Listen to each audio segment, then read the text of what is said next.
Tumefanya kazi na Dr. Matiang'i kwa ile miaka tulikuwa kwa serikali. Alikuwa waziri kwa wizara kadhaa, mnakumbuka hivyo.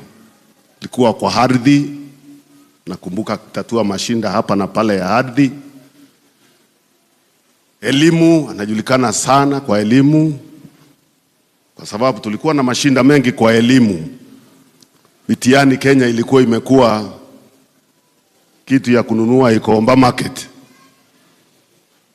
Watoto wanaenda kusoma, wanasoma, wale wako na pesa, mitihani inauzwa kiolela hivyo. Standard zikuwa zimeporomoka, ethics kiskaisha. Alikuja akasimamia hii, akatatua hiyo shinda na mashinda mengine. I got my wife. Nilikuwa namwambia usinione hivi, naweza kuwa mfupi lakini niko na golden hands.